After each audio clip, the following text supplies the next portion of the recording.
Welcome to Weekends with Whitney. This morning, we focus our camera on a man made famous by his own. World-renowned wildlife photographer CC Lockwood.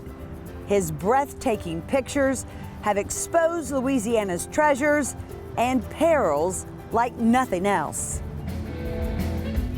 Let's get this party going here. Plus, we catch up with John Cafferty of the Beaver Brown Band after his recent performance here. He tells us why his success is rooted in Louisiana. Then, judging others, DR.NICK unravels the reasons we do it and shares why we shouldn't. But first, we journey to photographer CC Lockwood's favorite place in Louisiana. Like him, it's wild and wondrous.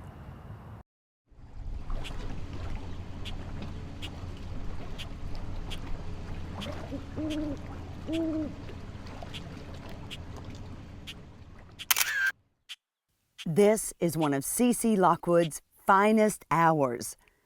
The hour surrounding sunset and sunrise. It's picture perfect. The sun started rising on his passion for photography early. I got a Kodak Brownie when I was 6 for Christmas. And then I got a Kodak Instamatic about junior high and took a lot of camping and hiking and canoeing pictures. The boy who'd spent 17 years in Fort Smith, Arkansas, had no idea then he'd spend the next 43 in Louisiana. I was actually going to Arkansas from the 3rd grade till April of 67. And 2 buddies of mine wanted to look at LSU, so my dad drove us down on an April weekend. I saw the campus, met the head of architecture school, and signed up that day. Yes, architecture, not photography. He'd go on to change his major 4 times. Switched to pre-med, and then I switched to accounting, and that was a little too indoors for me. So I switched to art, and I finally graduated in finance, all in 4 years. And yet he never worked a day working in finance. He was bitten by the shutterbug his senior year when he applied for a photographer job at the Reveille. And he said, do you have a camera? And I said, a Kodak Instamatic. I said, can you develop film? I said, no. He says, well, I don't believe we could hire you. So I went to the union, took the darkroom course, begged my dad to give me a Minolta 35mm camera for graduation early, and went back. It was love at first snap.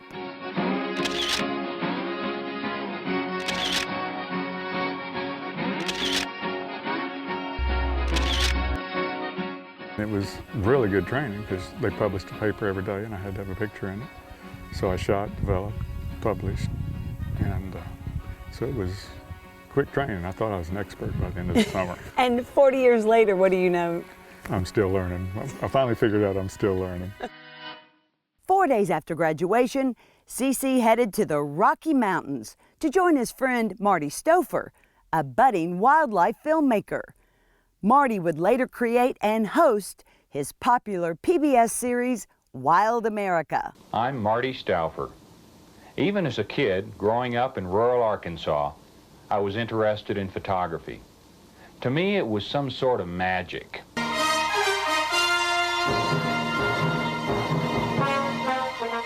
Also there in the wilderness, CC would soon find his life's purpose in a chance encounter at Yellowstone. Here was a Volkswagen van with Leonard LaRue, and he was a gray-haired old photographer. And he opened a suitcase, and he had like 1,000 rolls of film in it. And I had like 10 for the whole fall with me. I said, Leonard, what do you got so much film for? And he says, I'm a professional nature photographer. I said, that's a job? I could do that. And so in late September of '71, I decided I was going to figure this out. He became one of only a handful of professional nature photographers. You know, there was, National Geographic photographers, they'd go to a city one week and they'd go do a national park, but they weren't nature photographers, they were photojournalists. And there was about 10 or 15 guys like me and girls that were just starting off back then. And now there's thousands. Success for CC would take the same time and patience as getting the right shot. The first 2 years, he worked in the mountains with Marty.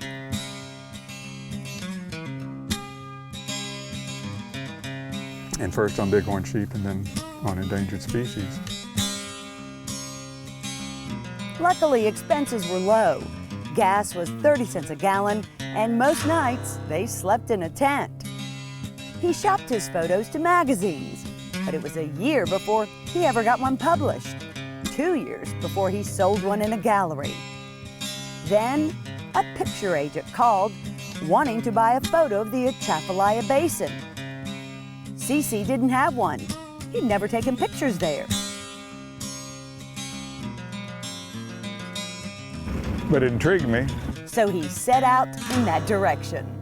Drove to Fort Smith, got my childhood canoe, and came back. Never quit. For the next 6 years, he photographed and with Marty made a film on the Atchafalaya. It's the largest wetland and swamp in the U.S.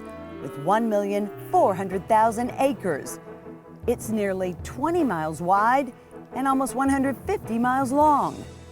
While they were there, the Atchafalaya's entire ecosystem was threatened by a Corps of Engineers plan to dig the channel 3 times deeper. Theoretically to get a floodwater out quicker, but basically it would have dried up the basin. Thereby shriveling the lives, livelihood, and protection of people, wildlife, and all that flourishes here. And it is absolutely gorgeous and absolutely so important to the whole Gulf of Mexico, all of Louisiana, and really the whole world. CC's artistry through photography brought what was once misunderstood and mysterious into focus around the world. Saving our wetlands was seen in a new light. His work soon caught the eye of the head of National Geographic magazine. She called me and said, "This looks like an interesting place, CC, why don't you come up and tell us about it?" So I flew to Washington and met with all these folks, showed them my film, and they hired me on the spot. Wow. I did 4 magazine stories for them, and that was the best one I did, just because I love this place so much. And I spent a lot of time on it. And I think it polled as the 2nd best story that year of all. Next, he inked his first book deal, Atchafalaya, America's largest river basin swamp. More than a dozen other books would follow. Those 2 emphasized the importance of nature and conservation through adventures that included platooning down the entire Mississippi River, discovering the Yucatan, and acclimating with alligators. Yet of all the spots he's been to, right here on the edge of Flat Lake is his favorite. Flat Lake is just my favorite sunset spot in the world. You just get the cypress trees, the silhouettes, and the sun setting behind them. His photograph of it has circled the world on the bicentennial U.S. postage stamp. Fitting, he says, for such beauty. Yeah, I'll never forget about the Atchafalaya. It's still my favorite place. If you'd like to sharpen your own photography skills, CC holds workshops throughout the year. If you'd like more information, you can go to his website, cclockwood.com.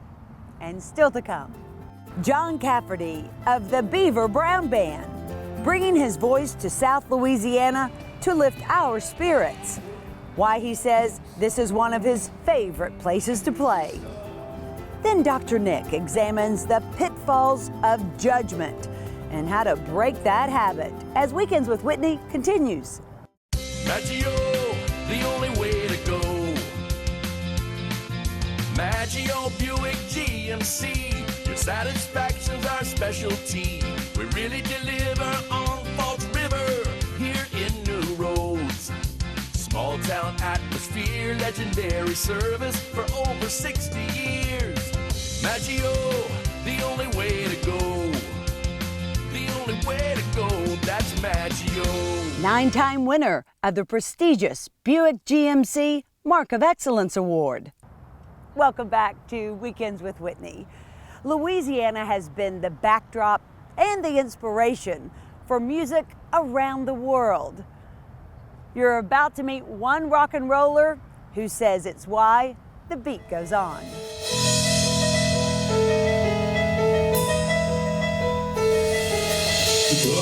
Going down, nothing is real.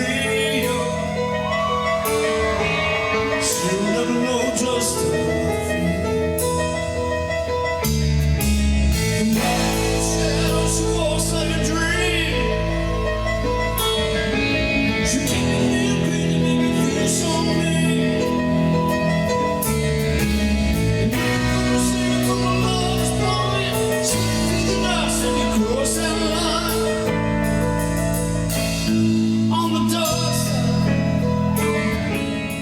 John Cafferty says his music, success, and sound are rooted in Louisiana.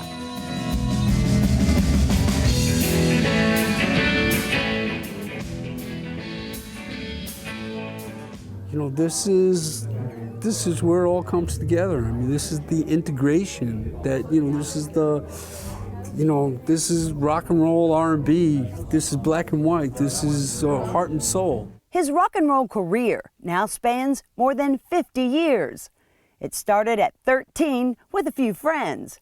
He became lead singer by default.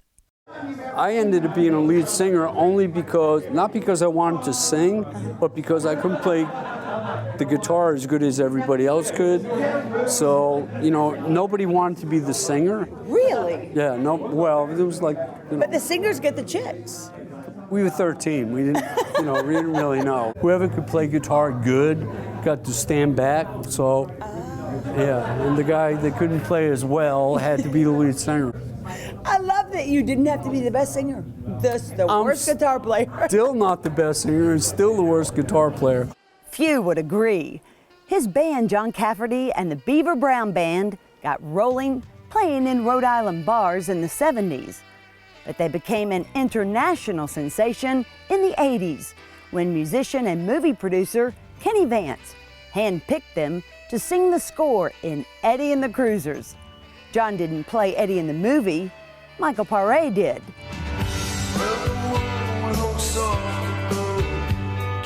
But that's not Michael's singing voice. It's all John. To date, John has songs in 35 major motion pictures, including Rocky IV.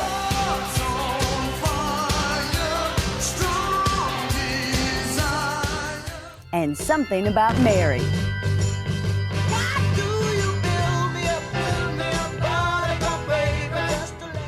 John's famous voice is often compared to this famous one, Bruce Springsteen, and for good reason. The two have shared the stage, and they share a love of songwriting, which John says is a key to his success.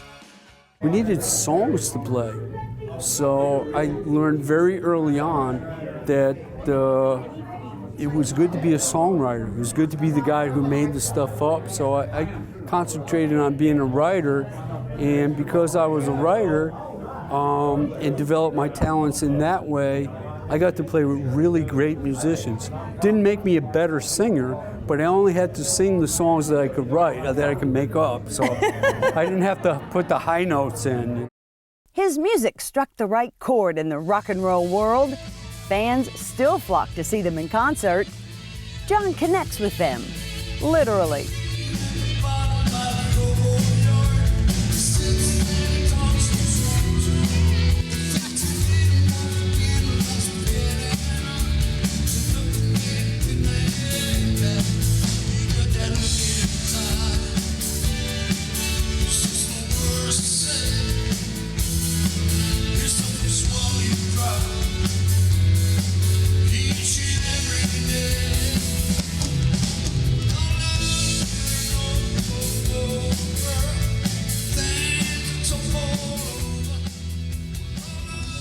I think what it's always been about is appreciating the gift of music and how it lifted my heart up, and to go out and to take that that wall away, take the stage away, and just sort of say, it's all about all of us being here. It's not about me being here.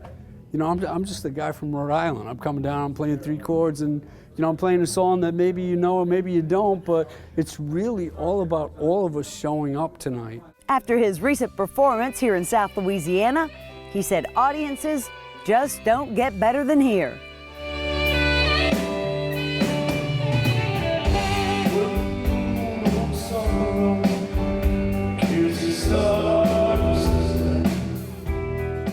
This is the heart of all of it. This is the heart of all of it. It really is, you know. And any time I come down here, I'm just like, oh my gosh. Did you ever think you would have a career that lasted, that spanned Oh my this God. many generations? Oh my God. Decades? All of us, all the rock and roll guys, we all talk about that. Go, oh my God, who knew? Who knew it was going to last this long? But the audience lasted that long. You know, the audience is out there, and you know, everybody's looking to. They want to reconnect with Their soundtrack. well. You are in our But like I soundtrack. said, it's never about the preacher. It's always about the congregation. So it's like, you know, when you put it out there and you say, this is not about me, this is about you. And you know, you put something out there that is heartfelt to them, you know, and you're honest about it. They just get up, they get out of their seats, and they're dancing, and next thing you know, they're on stage with you. So, you know, not a bad thing. John says he learned years ago in music, lose your ego. It's about getting your ego out of it. Music is about giving. It's not about taking. He's working on his upcoming tour schedule now for 2017, and he says it'll likely include another trip back to Louisiana. And still to come. We're all guilty of it, judging others. DR.NICK unravels why and shows us how to break the destructive habit as Weekends with Whitney continues. Atlas Foundation Repair, fixing your foundation problems for more than 30 years while preserving and protecting your trees.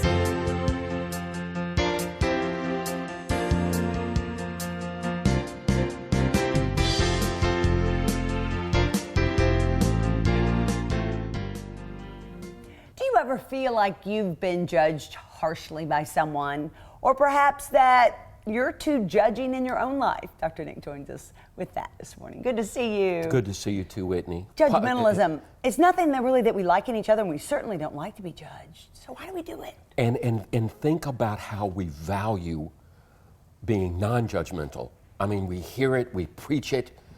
We often say, no, that's not something that I want to become or that we should do, and then we just fall in that trap. There's a certain hypocrisy that we have to live with because we do become very judgmental. It's a sort of that human condition, but I think we can stop it. We can catch it. Oh, good. How do we do that? Well, the old saying that we take advantage of and use maybe more often than we should is to walk a mile in my shoes. But it's trying to, again, understand what that, or maybe not even know, but believe that that person has a story and a mystery to them that we may not be aware of at that time. We're seeing maybe one face or one aspect. Because let's just life. say, for instance, we meet someone for the first time and maybe Okay. they're a bit disheveled and kind of in ratty clothes. You know, a lot of people may immediately go, oh, well, what's wrong with them? Or, you know. Which is another way of catching what is it about me that's judging their appearance. I hear often people say, well, those tattoos and those nose rings or that, and I think what is the problem with otherness? I met someone the other day that had a tattoo of a rosary, and I asked him with what it was, and he said it was in honor of his mother, who was very, very close and comforted by the Blessed Virgin, and it was his memory of her. So now that I understand him better, Right. but you're right, we judge by appearance too quickly. Too quickly. And we just need to stop ourselves. And shouldn't we just all really, I guess in the grand scheme of things, accept people as they are? As they are, and look for the best in each other. I mean, that gets instead of the worst. But I will say though, Whitney, that when we do meet someone that we dislike, there's an opportunity there for us to grow. What is it in that other person that's raising this ire or this dislike? What is it about me maybe that I don't want to look at, that maybe I act that way? Didn't you say some kind of a quote once about if you spot it, you got it? That makes a lot of sense to me. So I have to step back and say, what is it? And in addition to that question of accepting people as they are, why not also be open to the fact that what they are then may not be what they are the second time we meet? Which means let's not make the judgment on the first meeting. Always give someone a second chance. Give one a second, third, fourth. Haven't you felt at times when you've gone somewhere, you're like, I'm not at my best, and you almost want to say, don't judge me on this particular mood, which, by the way, is not a bad thing to do on the part of the person that may feel they're going to be judged. I'm not at my best. I don't look my best. Sure, I don't feel well I don't today. feel well. I'm exhausted snappy. I feel quickly abrupt. That can help the person see the vulnerability within And the the other honesty. and the honesty. But haven't you felt that? Don't judge me just by this. Yeah, I have warned people sometimes on a Friday night, if I have been up working on the show all Thursday night and haven't slept, I say, okay, I'm coming and I'm gonna either MC this event or I'll be at the party, but please just remember I haven't slept. Right. So if I seem, kind of ditzy or loopy, or if I not real full of energy, it's nothing against you. and that brings about another kind of personal experience of this, and because we laugh about it a lot. Because I'm late, don't judge me, my total personality on that. Because this is a struggle for you. Right. Because you've got so many things going. It is. And I want to say to you, sometimes when I text you on a Friday morning and you say, dude, it's Friday, I'm like, okay, don't judge me on that. There's more to me than interrupting you. But then again, you've got the right to say, which is another interesting thing about this. We do have the right to say, I'm struggling with that behavior. Okay. Or I sure would prefer that you would act this way in my home.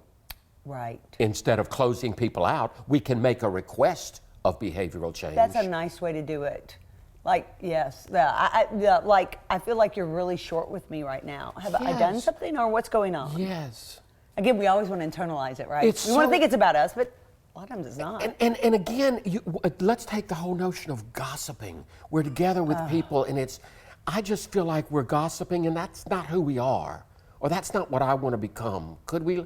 And we're not judging, but there's a challenge inherent in that raising of the issue, of why we're behaving that way. Or instead of, I'm a Trump person or I'm a Clinton person, let's talk again policy. And what do we think are the issues facing us? Because, there's a lot of judgment going on politically right now. There is. That I think is really sad and tragic, that we're judging people based on who they're voting for and making decisions about them. And you explored that with someone you were having lunch with recently, right? I did. Because you were on opposite sides. Opposite sides in the sense that he was saying something that sounded like, wow, I don't know that I think that's the answer. But then as we explored it and I questioned more, and he allowed me to raise some other issues that he hadn't thought about, and then we start expanding consciousness with each other. And I came to a greater respect for him and his position. I think he came to a greater respect for my position. And we weren't there to convert, but it became a real good conversation about what are the major issues. And also that helps us prioritize what really matters to me. And what matters to me might be different than what matters to you. And that's when we have to be careful about judging someone. Right. Because they have a different view, different perspective, different history. Yes. Why do we want people to be like us sometimes? I know.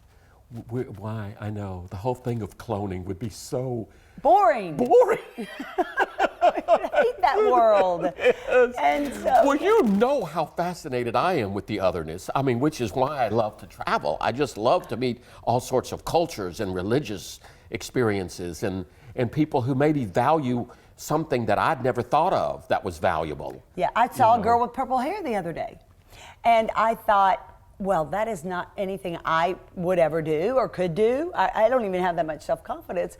But I asked her, instead of staring, because I felt like I kind of was, and I was just trying to figure out what shade it was. I mean, it was really pretty. It was almost like a lavender purple. But I said, you must be really gutsy, because not many people would be able to pull that off. And it looks really lovely on you, but how were you so daring to do that? And she explained it to me, and I learned so much about her. Great, great. Yeah, she was All real I can artsy say is and- great. But what was the greatness, Whitney? The greatness was that you didn't stare. You engaged her. No, I stared first, then engaged. Okay, but you caught the stare. I did catch what I'm- the stare, And there's you're where we're right. back to the very beginning. I will accept my hypocritical kind of tendencies, but then I can higher self catch it. And so, okay, let me engage with this instead of staring and making a judgment. How did you get, wow, and you know, I bet she took that as a compliment. I hope she did. Of course she did. Yeah, and even staring isn't always an insult. It's just like, I'm trying to figure, like you may have been staring at the rosary on the guy's hand. Right. And not really judgmentally, right? As much as, what is that? Right, right. And what- Which brings me to something that I always try to do and tell people. It's great to be perceptive. I noticed the rosary, okay? Right. It's not great to make a judgment. Yeah. And therein lies Can I the repeat? difference. It's great to see the purple hair. It's not great to make the judgment that she's whatever. Right, right. That she's flaky or she's do trying you to get see- attention. And I think that's a clear demarcation. I don't have that right to judge. If I'm interested, I should ask.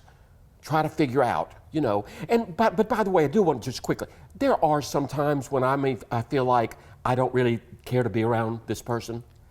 I don't need to judge that person. Okay. But if it's uncomfortable for me, or if I feel it's toxic, and I don't feel that there's really much there, I do think I have that right. You absolutely do. Thank right? you. We all do. I think that's important to say. We don't have to work at trying to Love everyone. love everyone, It's just love not everyone, going or to be. accept every behavior. But sometimes we can say, I know that I have made judgments about people at first impression, and I look back on it and think, I'm so glad that I got to know them. I mean, how many people have we seen in the grocery store or in any store lately, and they look awful and they smell bad, and guess what? They've probably been working in their house or someone else who's flooded.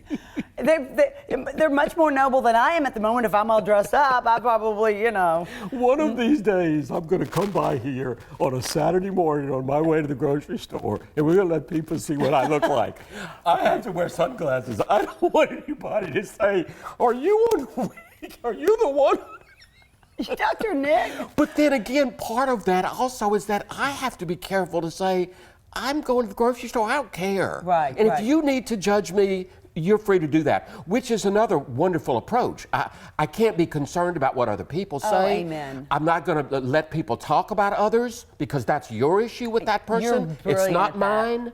Right, right. You know, and I always say, everybody has their own relationship with someone, and just because you don't like somebody is not going to bleed over into how I feel about them. I'm going to have a relationship with them based on my interactions with them. Absolutely. Healthy. Yeah. That's healthy. Right, right. Because we all bring different things to the plate. Right, and that's where we are able to kind of restrict that tendency to convert. Or, well, why are you hanging out with him when you know I don't like him or her? Well, it's like, why not? It's not you're not saying you don't like me. Right, but people take it like that. And you know, you sometimes. were saying earlier about insecurity. Right. And I thought that was an interesting, very interesting insight, Whitney, into the insecurity. Yeah. Why we do it. Well, some of the most judgmental people you will ever meet are the ones who are most insecure about themselves. Yes. And so oftentimes when someone's being real judgmental or real critical, it's that really that's the inward part of them coming out. Yes. Or they have to feel better about someone, right? Yes. Because to put others down, Yes. and we should never have to elevate ourselves Amen. by stepping on others. I often say to people, you know, I'm not here necessarily to deal with your mental illness. I'm here to help you with self-control, self-groundedness, self-initiative, self-regulation. You hear all that? I do. And when you've got all that, you don't need to be worrying about everybody else. Right, I'm fine. right. And I may choose not to be here or choose to ask you to leave if you continue that language, but I'm fine in my body. Yeah. And I'm secure in my body. And this is not about anything that I want to judge you about. It's just I don't find it acceptable here. Right, Right. That's a lovely way of putting it. Great segment. Yes, maybe I'll not be as judgmental this week, I'm right? going to be less judgmental. You're good at not being judgmental anyway, but there's always room for improvement in all of us, course. as always. Well, let me make a judgment, which we don't ever do enough of. Oh, okay. You look fabulous. Oh, well, thank you. You can always praise. That's a lovely judgment. Thanks so much. More coming up after this.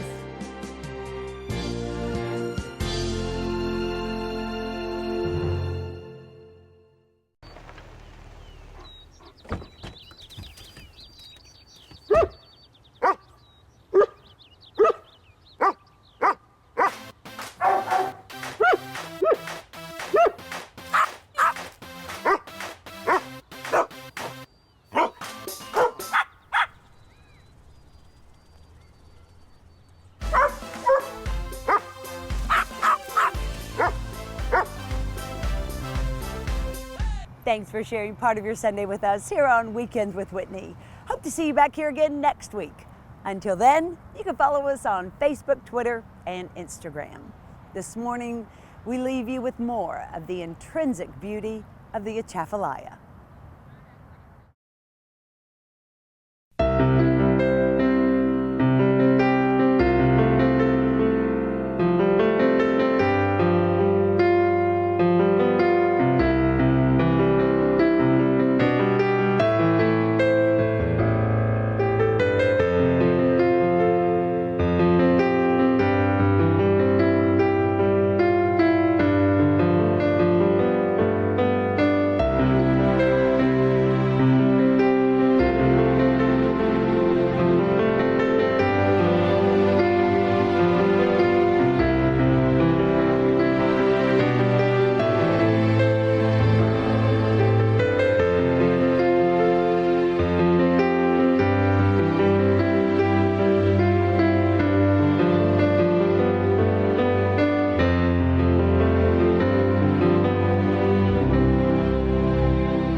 Goes on.